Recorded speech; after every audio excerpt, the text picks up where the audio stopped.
안녕하세요, 여러분. 이번 한 주 지내시는 가운데에도 많이 힘드시죠? 우리 힘은 들지만 주님의 은혜는 더 크십니다.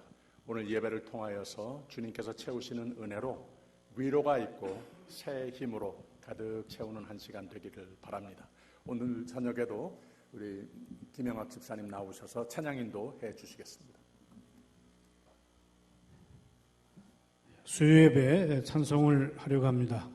집에 혼자 계시든지 또 여러분이 계시든지 크게 힘차게 따라해 주시면 감사하겠습니다.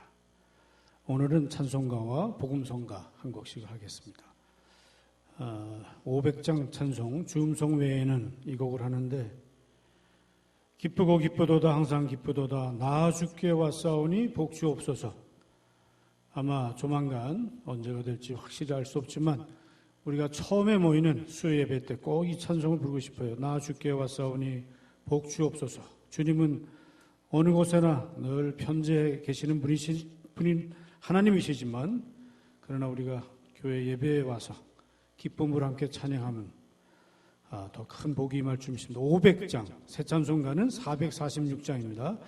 후렴부터 먼저 부르고 1절, 2절 간주하고 3, 4절 하겠습니다.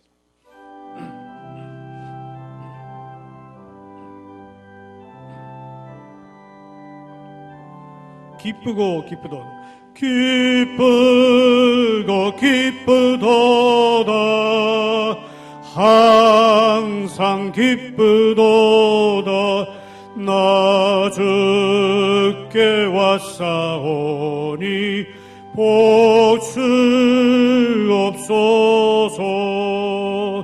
주음성 외에는 더 기쁨 없도다. 날 사랑하신 주 늘 계시옵소서. 기쁘고 기쁘도다 항상 기쁘도다 나 주께 왔사오니 복 주옵소서. 나 주께 왔으니 복 주시옵소서. 주 함께 계시면 큰 시험이 이기네. 기쁘고 기쁘도다 항상 기쁘도다 나 주께 왔사오니 복 주옵소서. 간주하고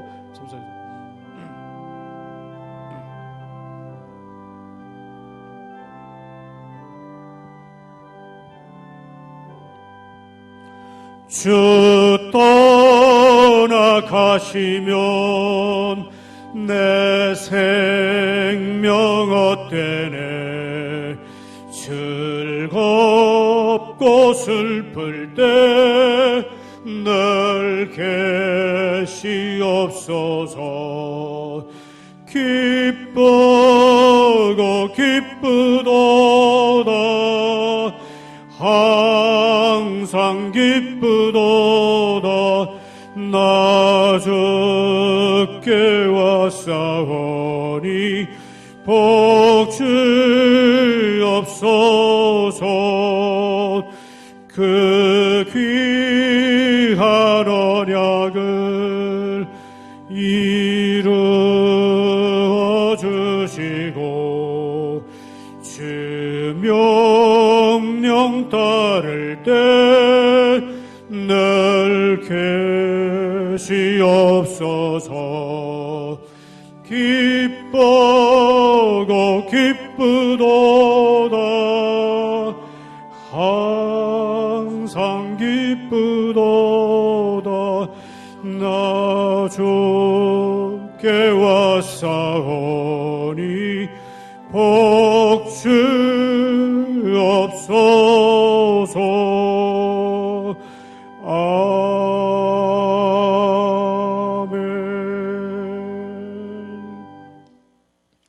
우리 복음성가에서 주님여 이 손을 꼭 잡고 가소서 1절 2절 부릅니다.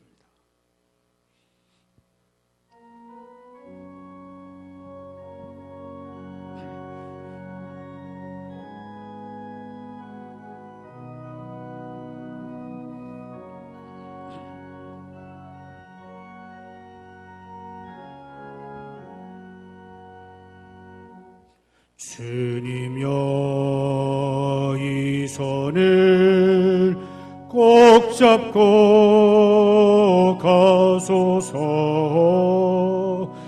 약하고 피곤한 이 몸을 폭풍우 흑암속 해치사 빛으로 손잡고 날 인도하소서.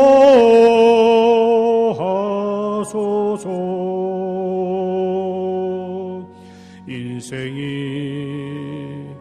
힘들고 고난이 겹칠 때 주님여 날 도와주소서.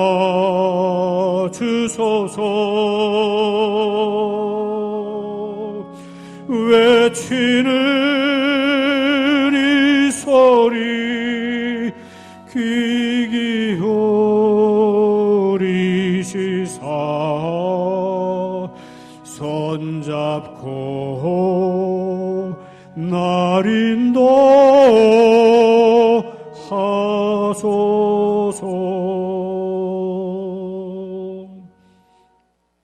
예, 주님여 이 손을, 이 곡은 요즘엔 성가대 찬양으로 편곡에서 많이 불리기도 합니다.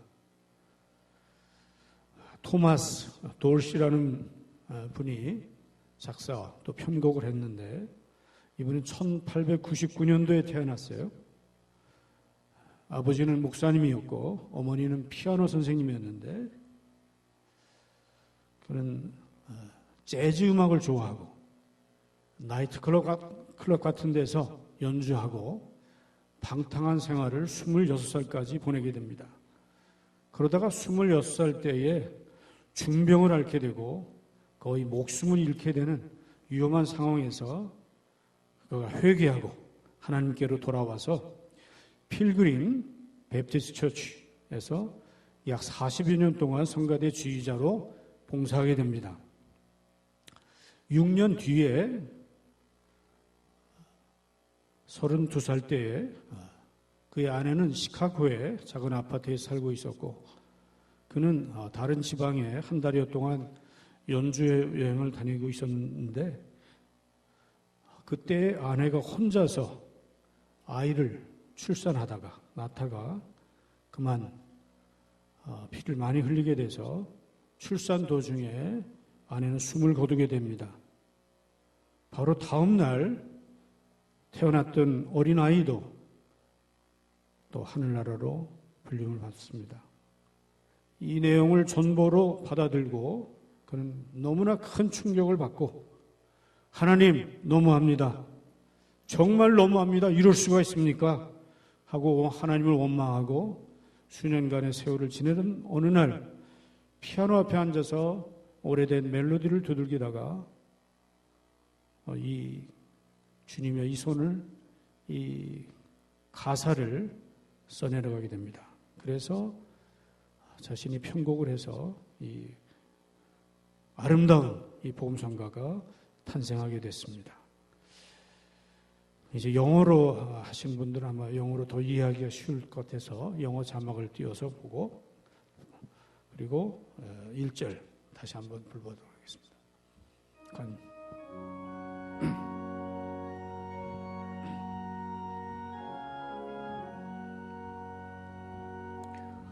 Precious Lord, take my hand Lead me on, let me stand. I am tired, I am weak, I am worn. Through the storm, through the night, lead me on to the right. Take my hand, precious Lord, lead me home. 주님여 이 손을, 주님여 이 손을 꼭 잡고 가소서. 약하고 피곤한 이 몸을 폭풍의 흑암 속 해치사 빛으로 손잡고 날 인도하소. 인생이 힘들고 그러니 인생이 힘들고 고난이 겹칠 때 비즈니스 하시고 또 여러 가지로 어려움 호소하시는 우리 성도들의 그 음성을, 또한 자녀들의 그 안타까움을 주님이 분명히 들으실 줄 믿습니다. 우리 2절 인생이 힘들고 한번 다시 불러보겠습니다.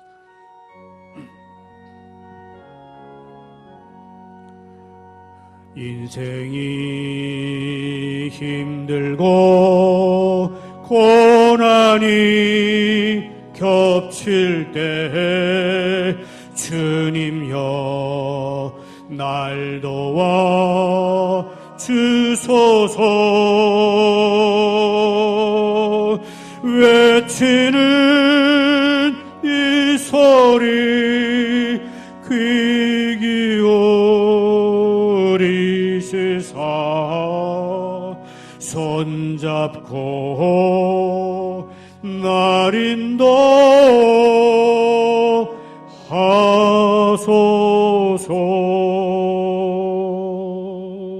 아멘.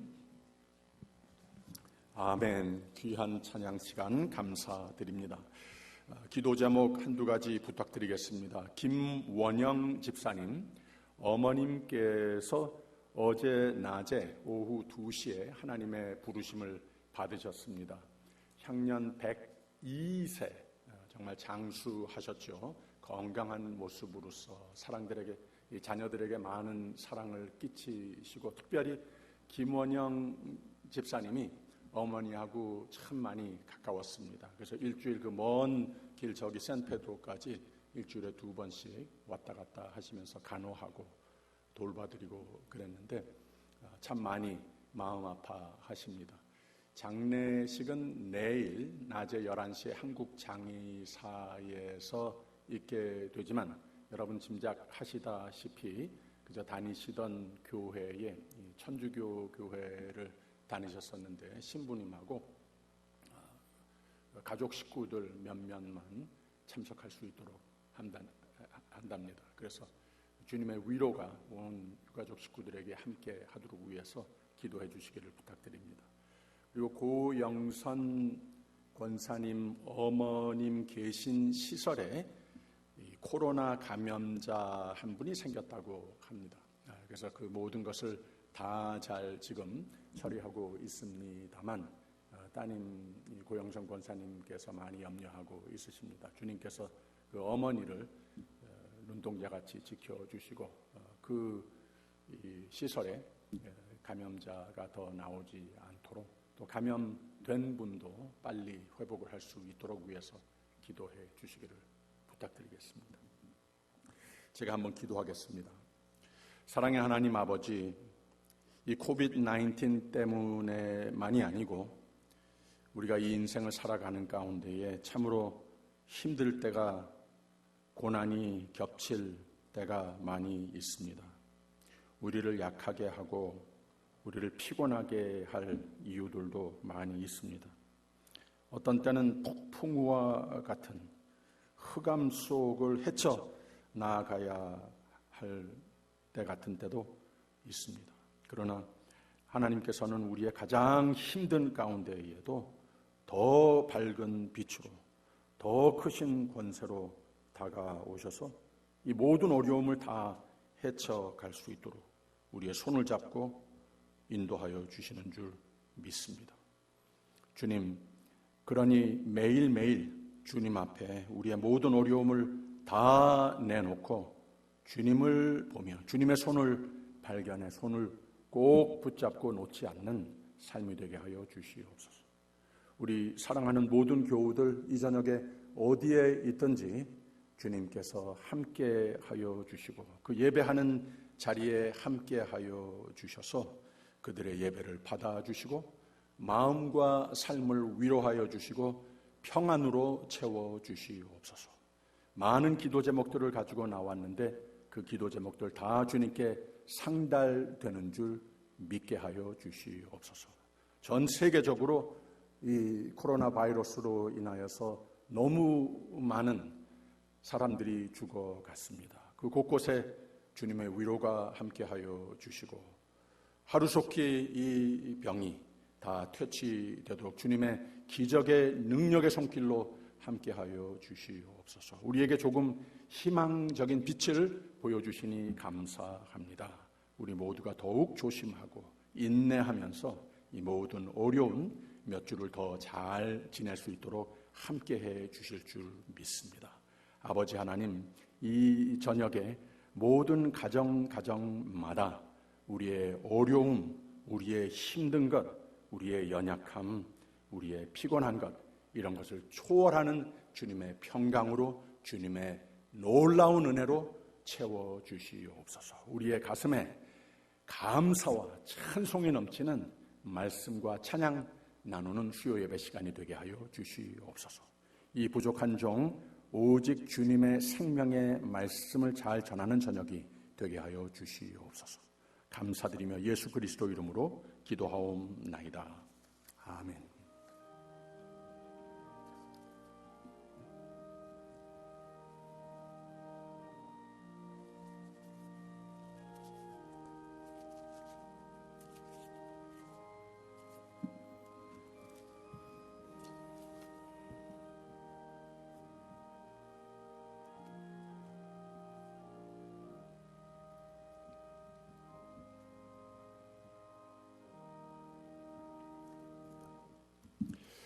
부활 계절에 부활되어야 할 7가지라고 하는 대주제로 지금 7주 수요 예배를 드리고 있습니다. 오늘은 세 번째 시간으로 사도행전 1장 21절에서 26절을 보겠습니다. 사명감의 부활이라고 하는 제목으로 예배를 드리려고 합니다. 사도행전 1장 21절에서 26절까지 우리 한 목소리로 같이 읽겠습니다. 사도행전 1장 21절에서 26절 같이 읽습니다. 시작. 이러함으로 요한의 세례로부터 우리 가운데서 올리워 가신 날까지 주 예수께서 우리 가운데 출입하실 때에 항상 우리와 함께 다니던 사람 중에 하나를 세워 우리로 더불어 예수의 부활하심을 증거할 사람이 되게 하여야 하리라 하거늘 저희가 두 사람을 천하니 하나는 바사바라고도 하고 별명은 유수도라고 하는 요셉이요 하나는 matti아라. 저희가 기도하여 가로되 뭇사람의 마음을 아시는 주여 이 두 사람 중에 누가 주의 택하신 바 되어 봉사와 및 사도의 직무를 대신할 자를 보이시옵소서. 유다는 이를 버리옵고 제 곳으로 갔나이다 하고 제비 뽑아 matti아를 얻으니 저가 11 사도의 수에 가입하니라. 아멘. 우리가 부활계절의 첫 수요 예배 때에는 제목을 New Normal이라고 해서 즉 예수를 내 삶의 주로 모시고 내 삶의 배에 꼭 태우고 선장으로 모시고 사는 가운데에 이 뉴 놀몰이라면 어떤 해와 악이 불러와도 모든 것을 다 이기고 모든 것을 다 잘 헤쳐나가며 모든 꿈을 다 이루는 복된 승리의 삶이 될 수 있는 것이라, 두려움 없는 삶이 될 수 있는 것이라 말씀을 나눴습니다. 예수님께 충의의 신앙을, 삶을 부활하자, 재활하자, 이런 말씀을 나눴습니다. 두 번째 수요일에는 하나님 주시는 권세, 들리워 사는 부활적인 삶을 예수님께서 부탁하시는 바, 이 지상 명령의 말씀을 가지고 같이 공부를 했는데, 하나님 선택, 하나님 구별하신 자답게 하나님의 권세를 소유한 자답게 살자, 예수께 붙어 사는 부활된 삶이 되자, 하나님 말씀에 푹 젖어 사는 것이 부활적인 삶이라, 이런 주제로 말씀을 나눴습니다. 성령으로 충만한 부활된 삶을 노력하면 세상이 이기지 못하는 부활적인 삶이 권세를 소유한 삶이 될 수 있는 것이다 라고 그랬습니다.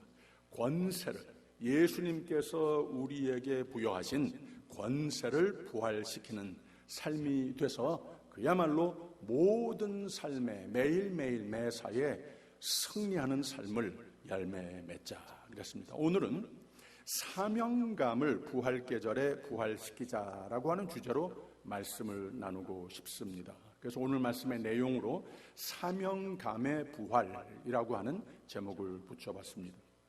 제자들이 두려움 속에 있을 때 사명을 잃었었죠. 거기에 예수님이 오셔서 평강과 성령의 입김으로 두려움을 다 걷어주셨습니다. 이 두려움이 있을 때에 우리 꼼짝 못하지 않습니까? 우선 가장 필요했던 것, 제자들에게 필요했던 것, 예수님께서 평강을 너희에게 주노라. 그 능력의 성령의 입김으로 가득 채우셔서 그 마음 속에 있는, 생각 속에 있는 두려움을 우선 없애주셨다고 하는 거예요. 두 번째로 예수와 늘 동행하고 주로 모시고 사는 것을 잊었을 때 찾아오셔서 내가 나를 사랑하느냐, 주를 주로 모시고 살아야 할 신앙 고백을 하게 하므로 예수를 믿고 순종하는 삶이 다시 재활됐을 때 내 양을 먹이라, 내 양을 치라, 내 양을 먹이라 하시면서 인생의 소명, 사명감을 다시 불어넣어 주셨다고 하는 겁니다. 그래서 부활 계절, 부활하여야 할 세 번째 소요가 이 주신 사명감이 재확인되고 그 작업을 이 말씀 속에 담은 내용을 우리가 볼 수 있습니다. 바로 그 내용이 오늘 주신 말씀입니다. 우리가 알다시피 가룟 유다가 12 제자들 중에 한 사람으로서 그 자격이 결격되는 모습으로 흘러가는 것을 보았죠. 늘 사심을 품고 예수님을 도전하고 예수님이 제사장들에게 팔려 넘겨지도록 완전히 사람이 180도 바뀌어버리는, 성령은 그래서 떠나고 악령으로 채웠던 가룟 유다는 결국 자살하고 마는 내용을 오늘 읽은 말씀 바로 뒤에 기록하고 있습니다. 17절부터 19절까지 보면 제가 읽어드릴게요. 이 사람이 본래 우리 수 가운데에 참여하여 이 직무의 한 부분을 맡았던 자라. 이 사람이 불의의 삭수로 밭을 사고 후에 몸이 곤두박질하여 배가 터져 창자가 다 흘러나온지라.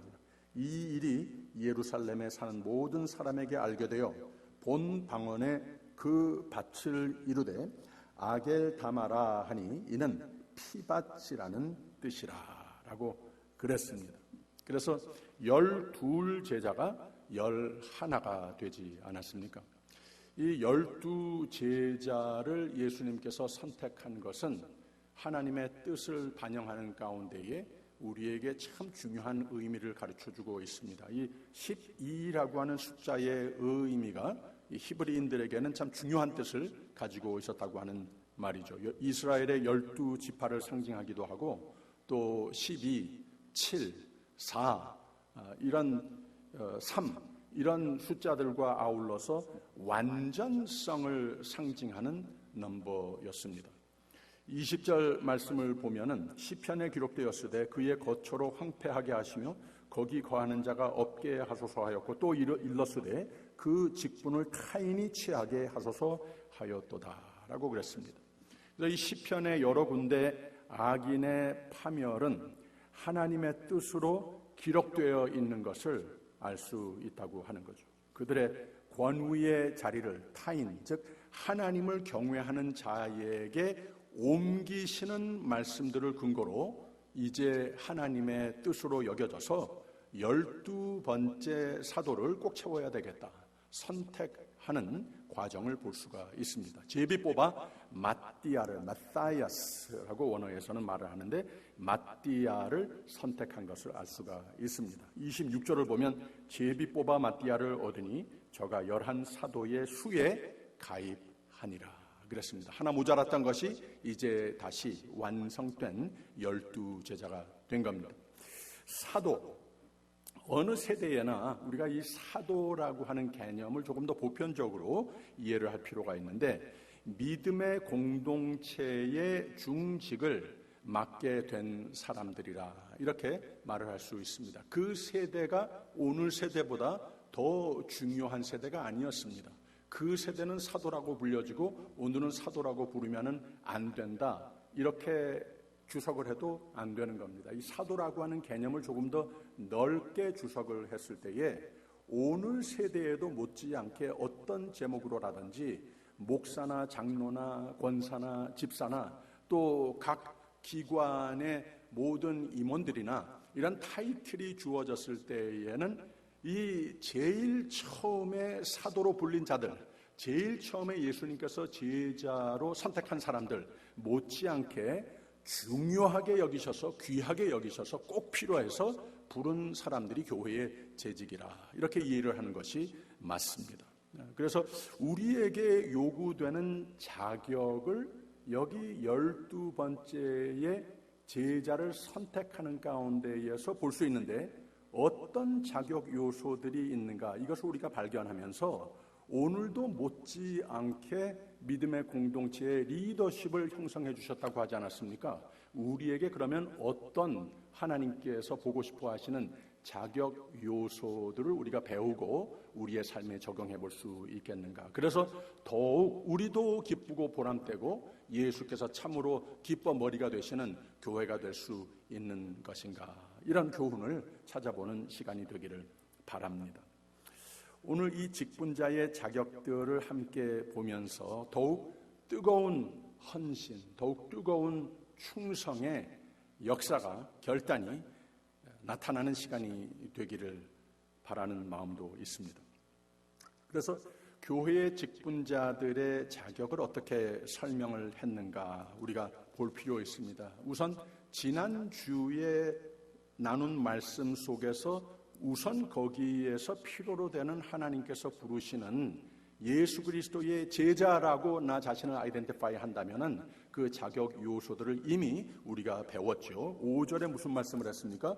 요한은 물로 세례를 베풀었으나 너희는 몇 날이 못되어 성령으로 세례를 받으리라 하셨느니라 그랬습니다. 인간의 힘으로, 인간의 지혜로 하는 것이 아니고 성령께서 충만케 채웠을 때에 성령으로 세례라고 하는 표현을 했습니다. 바로 이것이 하나의 필수적인 조건이라고 하는 거라는 말이죠. 이 자격이라고 하는 말입니다. 그리고 또 8절에 가서는 오직 성령이 너희에게 임하시면 너희가 권능을 받고 예루살렘과 온 유대와 사마리아와 땅끝까지 이르러 내 증인이 되리라 그랬습니다. 그래서 지난주 수요일에 이미 이 세 가지 조건들을, 자격을 우리가 말씀 나누지 않았습니까? 성령으로 충만한 사람, 권능이 있는 사람, 증인이 된 사람이 어느 세대에서나 예수 그리스도의 제자의 삶을 잘 감당할 수 있는 거라고 하는 거죠. 그래서 제일 처음에 오늘 여기 더 덧붙여서 이 마띠아를 12번째 제자로 이 사람이 됐구나 하고 선택할 수 있었던 것, 정할 수 있었던 것의 제일 처음 자격 조건이 무엇이었는가 하면은 21절, 22절의 내용입니다. 이러므로 요한의 세례로부터 우리 가운데서 올리워 가신 날까지 주 예수께서 우리 가운데 출입하실 때에 항상 우리와 함께 다니던 사람 중에 라고 하는 말을 했어요. 하나를 세워 우리로 더불어 예수의 부활하심을 증거할 사람이 되게 하여야 하리라 하거늘 그랬습니다. 그래서 예수 그리스도의 증인이 되는 사람이, 본 사람이 돼야 한다고 하는 조건을 다시 말을 하면서 이게 누군가 예수님과 함께 행동을 한 사람이 자격 조건이라고 하는 겁니다. 이게 무슨 말인가? 오늘 세대에 이르기까지 우리가 육신의 눈으로 예수님을 직접 본 사람이 어디 있겠습니까? 본 사람도 있겠습니다만은 하나님의 뜻이 그렇다면은, 그러나 거의 다는 하나님을 우리 육신의 눈으로, 예수님을 육신의 눈으로 본 사람이 없습니다. 그러나 우리가 신앙 고백적으로 예수님을 잘 안다, 예수님께서 내 삶 속에 내 삶을 통해서 역사하시는 것 다 경험하고 본 사람들 아닙니까? 그렇게 보편적인 차원에서 오늘 세대의 예수님의 제자들도 증인으로서, 예수님을 본 사람으로서 자격이 요구된다고 하는 말입니다. 이게 무슨 말인가?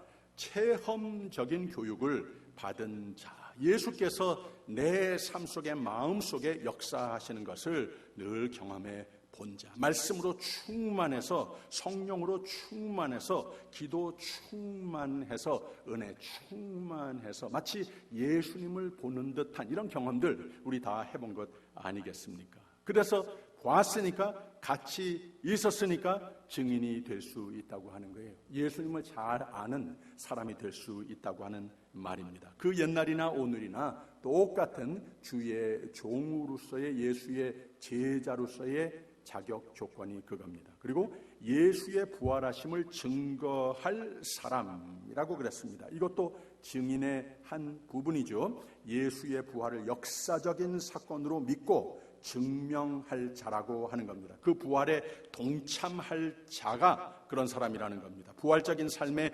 열매를 맺는 사람들이 곧 그 세대의 주의 종으로 부름을, 선택을 받는 사람들이라고 하는 거죠.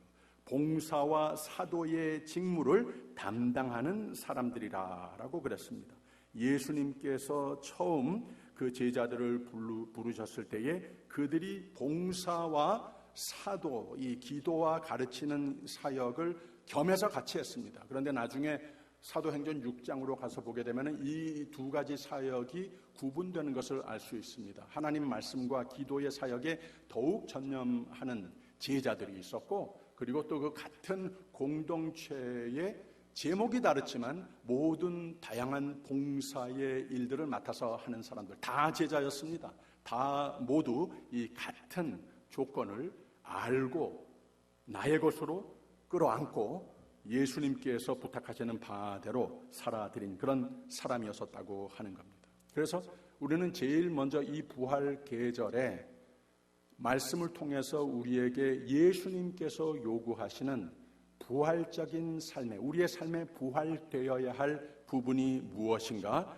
예수님과 동행하는 삶이 내 삶이 됐는가? 이 진단을 해봐야 하는 겁니다.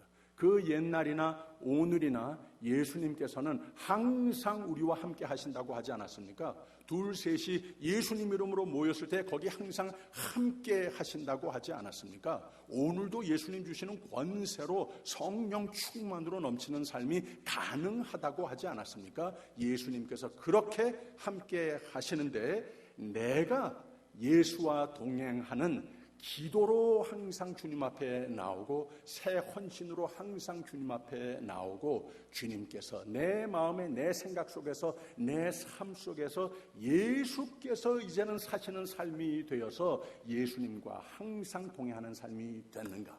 이 진단을 부활계절에 한번 해봤을 때에 주님께서 그만큼 부활된, 재활된 참 부활적인 능력의 삶으로 다시 한번 우리에게 회복시켜 주시는 것을 믿으시기를 바랍니다.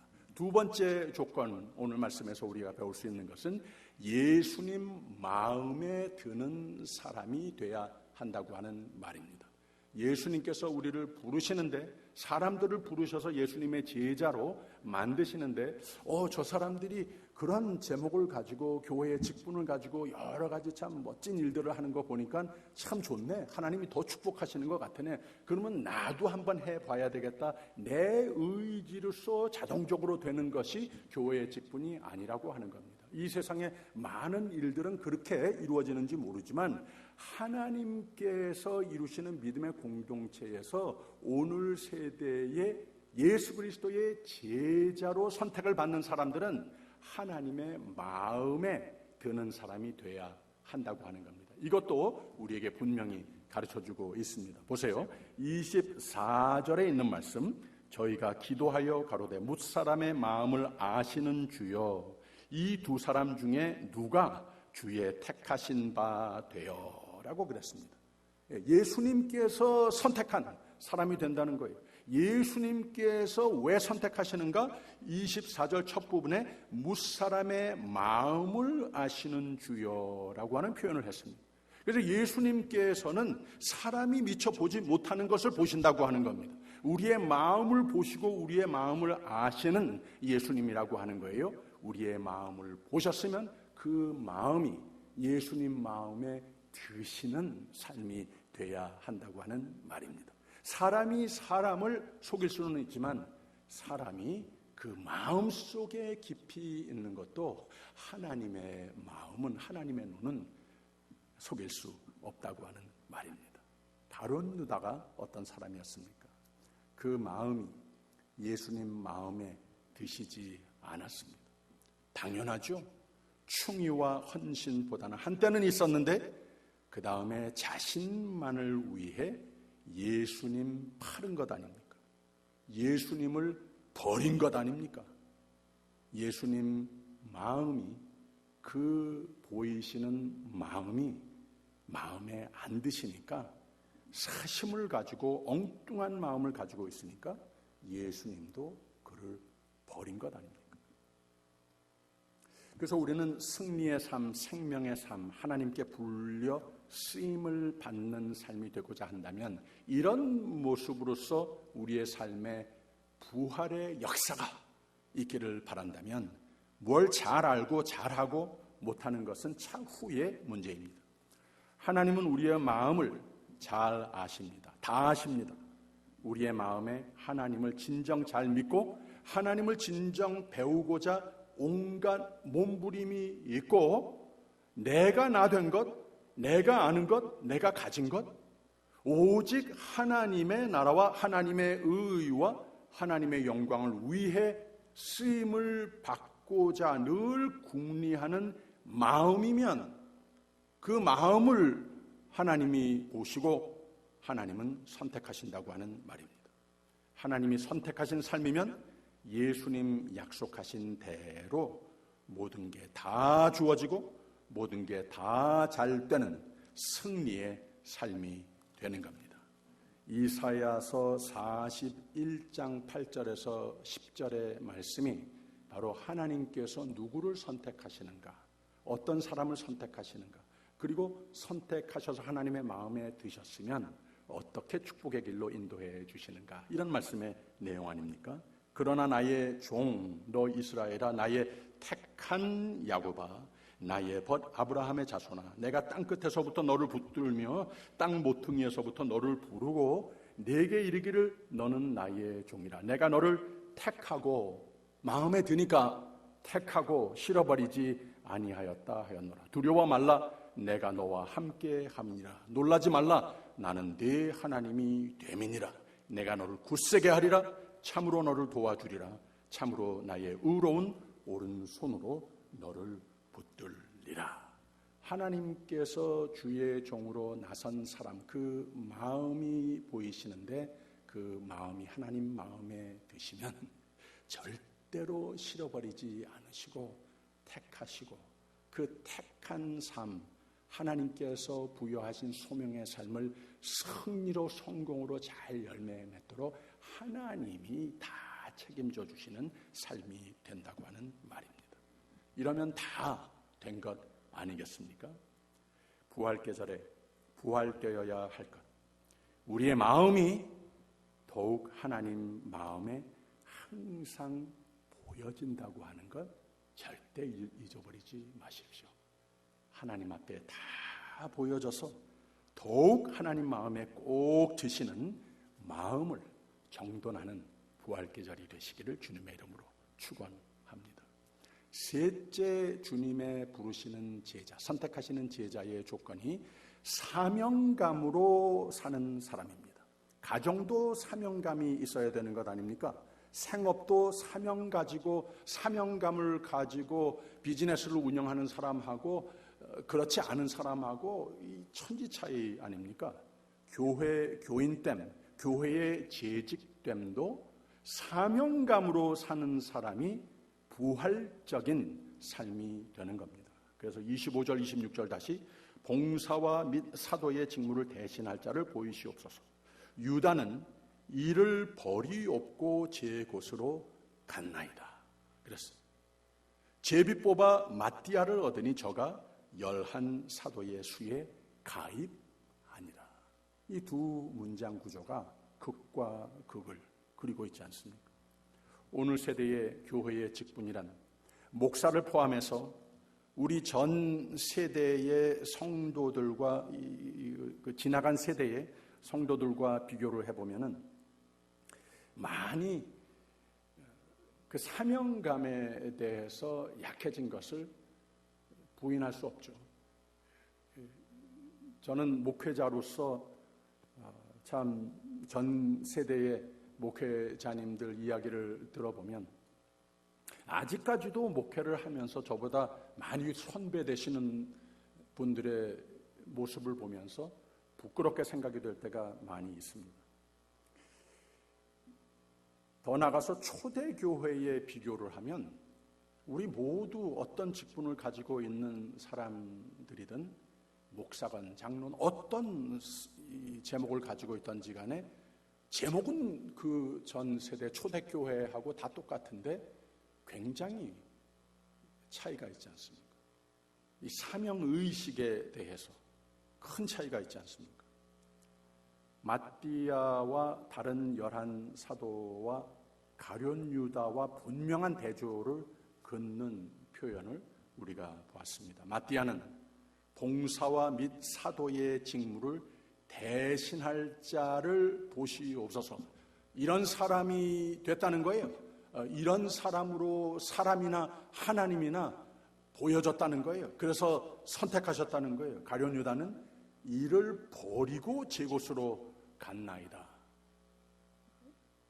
사명이라고 하는 것을 버린 사람이었습니다.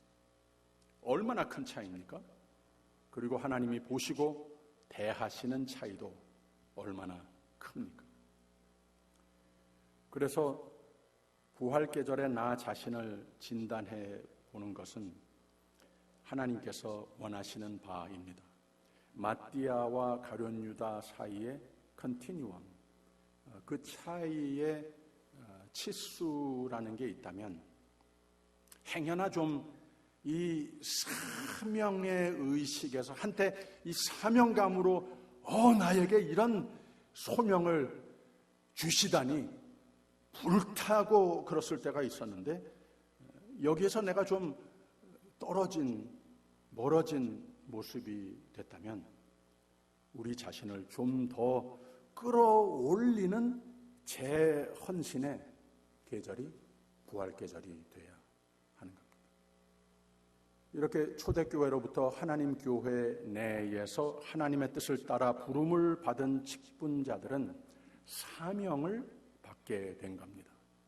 이런 자격들로 잘 다져진 또 유지된 성장하는 사명의식을 지닌 교회 직분자는 하나님께서 찾으시는 바이고 그 삶은 참으로 하나님께서 착하고 충성된 종아 기뻐하시는, 그래서 그 삶을 잘 감당하기 위해서 그 사명감을 받들어 줄 수 있는 모든 축복의 이유들을, 열매들을 그 삶에 더 채워주시는 삶이 된다고 하는 겁니다. 나의 삶의 어떤 부분을 통하여서도 오직 하나님의 영광을 위한 사명감으로 불타는 저와 여러분이 꼭 되시기를 주님의 이름으로 축원합니다. 사명이라고 하는 말은 보냄받은 생명이다라는 뜻 아니겠습니까? 이 사명이라고 하는 말을 영어로는 미션이라고 합니다. 미션. 이 말이 미시오라고 하는 라틴어에서 나왔습니다. 오늘 세대의 교회가 많이 변질돼서 주류 교단에서 신학교에서 가장 유행어로 쓰여지는 단어가 바로 이 단어입니다. 그래서 우리는 미셔널 처치가 되자, 이 선교적인 교회가 되자, 이런 뜻보다는 미시오라고 하는 애당초의 뜻은 무엇인가 하면은 사명이라는 뜻이에요. 하나님께서 기뻐머리가 되시는 교회가 되기 위해서 하나님의 뜻을 잘 반영하는 예수 그리스도가 기뻐머리가 되시는 몸이 되는 교회, 오직 하나님의 뜻을 잘 그대로 받아서 반영하는 교회, 그 교회가 미셔널 처치다. 그런 교회를 회복하자, 이런 말을 많이 합니다. 그리고 또 이걸 위해서 많은 프로그램을 새롭게 디벨롭하는 것을 볼 수가 있습니다. 이게 무슨 말인가 하면 그리스도인은 누구나 하나님의 뜻을 이 땅에 이루도록 하나님의 보내심을 받은 사람이라고 하는 말입니다. 저 같은 목사도 물론 그렇고 모든 그리스도인이 하나님의 사람으로 구별된 사람은 이제는 이 세상에 사는 가운데에 하나님께서 보낸 사람들이라는 겁니다. 아주 구체적인 나의 삶의 터전에서 사명감을 가지고 살아야 할 사람들이라고 하는 말입니다. 성숙하고도 생명력이 넘치는 신앙생활을 하려면 사명감으로 사는 삶이 돼야 하는 겁니다. 19세기의 스위스의 군 장군이자 철학가가 됐던 카롤 힐티라고 하는 사람은 이런 말을 했습니다. 인간 생애의 최고의 날은 인간의 삶 속에 최고의 날은 무슨 날인가? 자기 사명을 발견하는 날이다 라고 그랬습니다. 사도 바울도 나의 달려갈 길과 주 예수께 받은 사명, 곧 하나님의 은혜의 복음 증거하는 일을 마치려 하면은 나의 생명을 조금도 귀한 것으로 여기지 아니하노라 라고 간증을 했습니다. 이 사명감으로 불타는 간증이라고 하는 거죠. 왜 사명감이 중요한가? 사명감 속에 사는 사람은 인간의 한계를 초월하고 모든 장애물들을 넉넉히 극복하고 정복을 하는 삶이 됩니다. 인생을 낭비하는 삶이 되지 않습니다. 초점을 맞추는 삶이 됩니다. 집중하는 삶이 됩니다. 후회 없는 인생을 살게 된다고 하는 겁니다.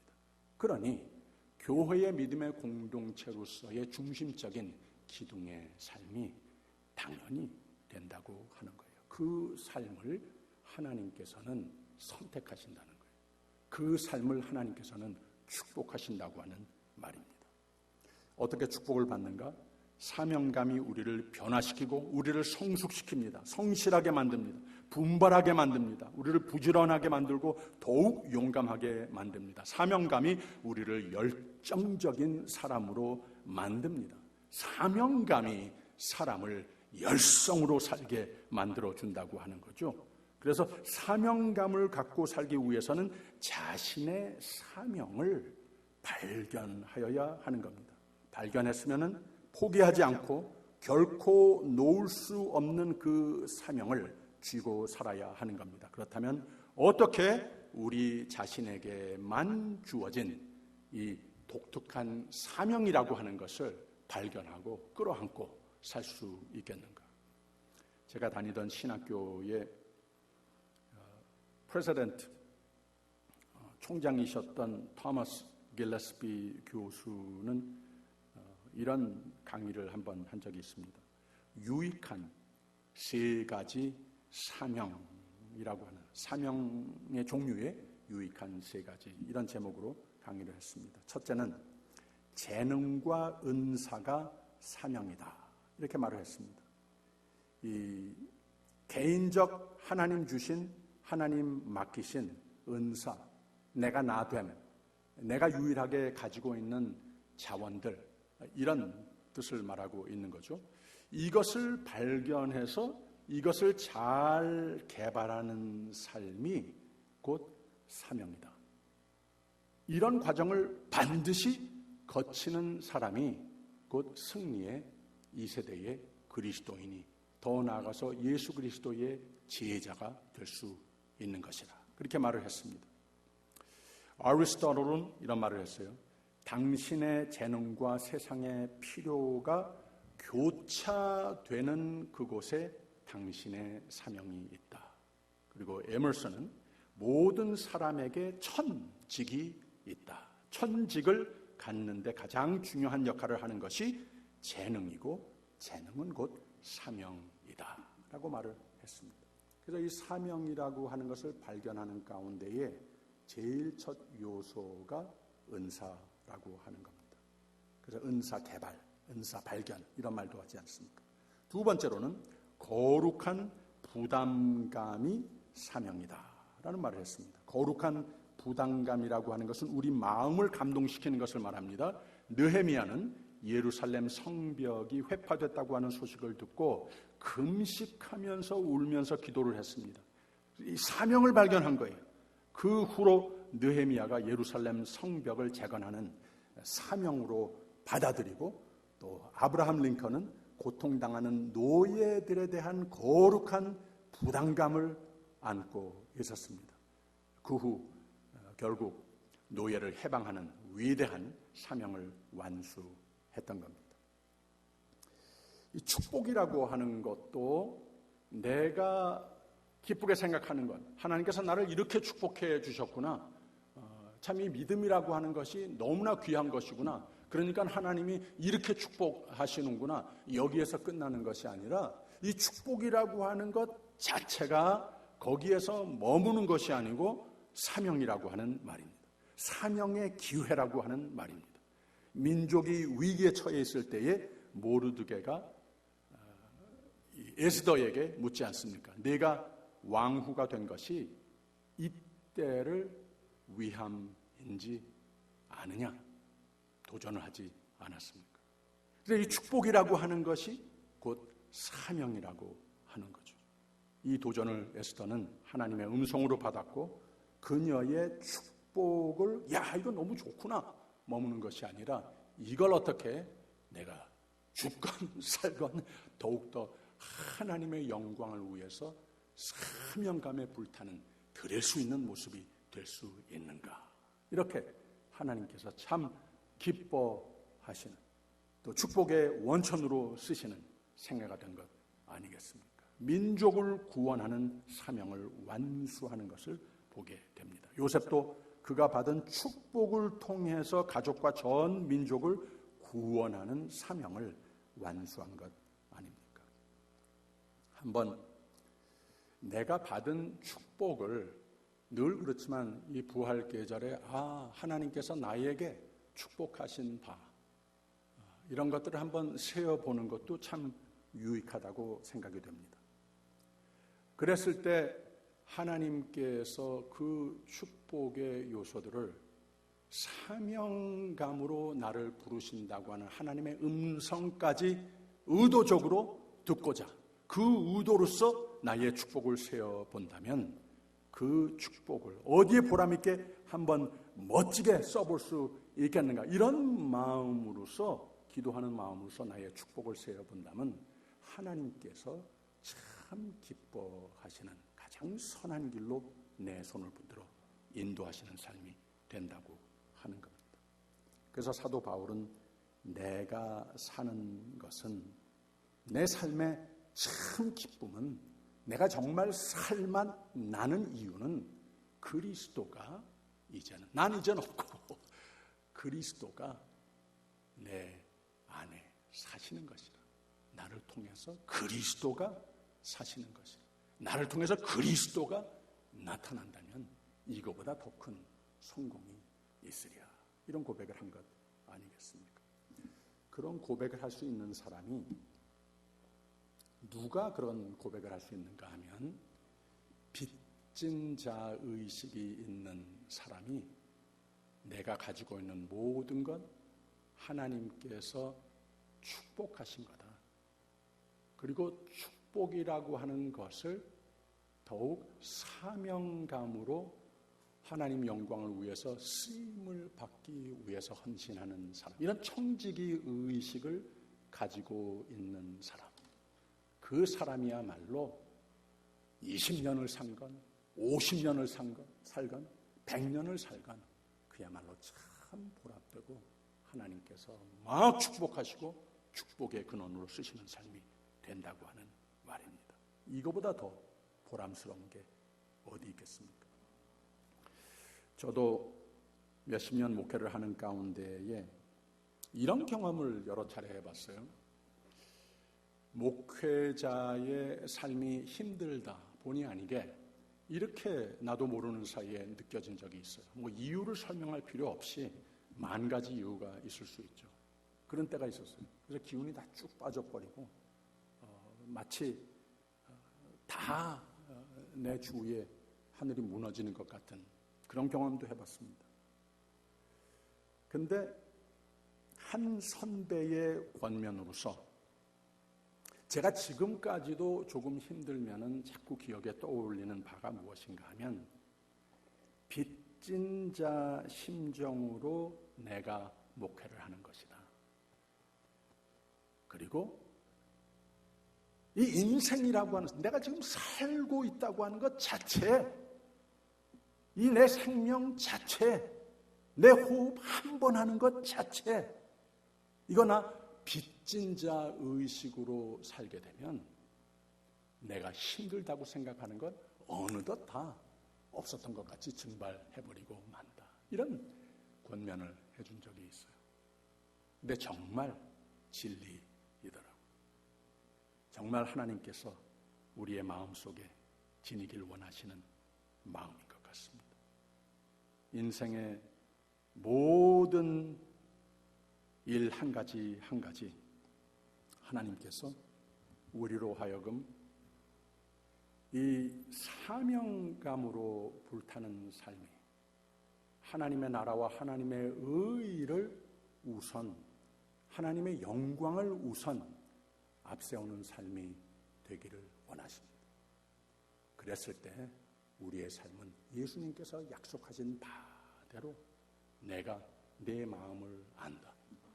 내 마음이 기쁘다. 내가 너를 축복하마. 너무도 귀해서 하나님이 막 축복하시는 축복의 근원으로 쓰시는 삶이 된다고 하는 말입니다.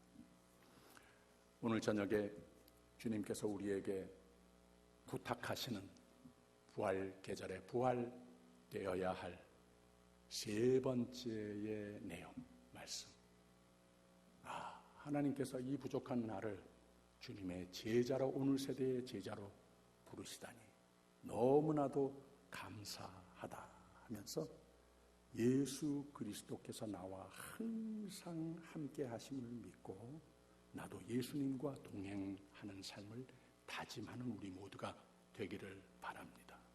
그리고 또 하나님께서 우리에게 주신 이 귀한 소명을 더욱 사명감으로 불타는 삶을 주님 앞에 약속드리며 부활 계절을 지낼 때에 그만큼 하나님께서 더욱 기뻐하시고 우리 모두도 부활적인 삶이 바로 이런 것이구나. 하나님께서 기뻐하시기도 하지만 우리가 주님께서 애당초 부어넣어 주시는 권능으로 열매가 주렁주렁 맺히는, 참으로 보람으로 넘치는, 참으로 감사로 찬송으로 넘치는 삶이 꼭 되시는 줄을 믿으시기를 바랍니다. 기도하겠습니다. 사랑의 하나님 아버지, 사명감으로 삶으로 우리 모두 주님 만나는 그날까지 후회 없는 모습으로 하루하루를 살아가게 하여 주시옵소서. 그래서 매일매일 사는 가운데에 때로는 힘도 들지만 하나님께서 함께 하시고 하나님의 나의 마음을 들여다보시는 가운데에 기뻐하심을 알기에 착하고 충성된 종아 내 기쁨에 참여할지어다. 주님의 축복의 음성을 그런 때는 물론이고 매일매일 주님을 만나는 그날까지 주님의 음성을 들음으로써 평안의 삶의 연속이 되도록 승리하는 오늘 세대의 주님의 제자들의 삶이 되게 하여 주시옵소서. 아버지, 나의 사명, 가정에도 있습니다. 직업에도 있습니다. 교회에도 있습니다.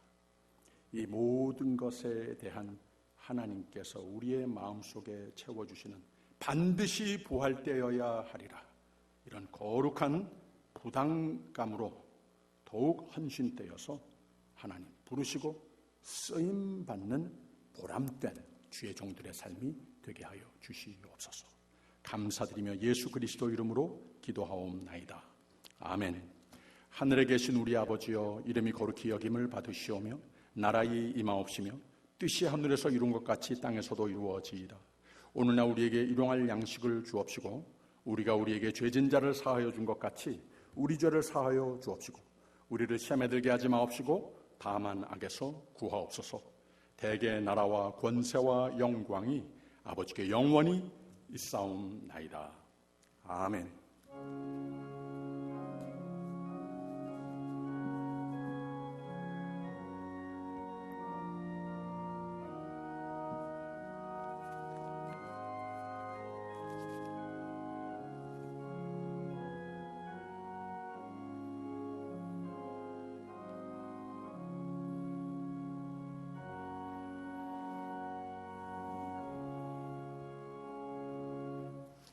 우리 이 노래 주일 아침에 배웠죠? 저 한번 따라해 보세요. This little light of mine, I'm gonna let it shine.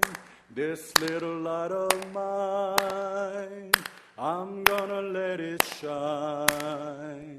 This little light of mine, I'm gonna let it shine. Let it shine, let it shine, let it shine. One more time. This little light of mine, I'm gonna let it shine. This little light of mine, I'm gonna let it shine.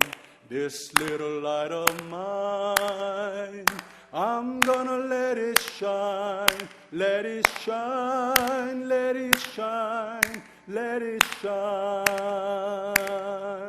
let it shine, let it shine, let it shine. 아멘. 주일 아침에 뵙겠습니다.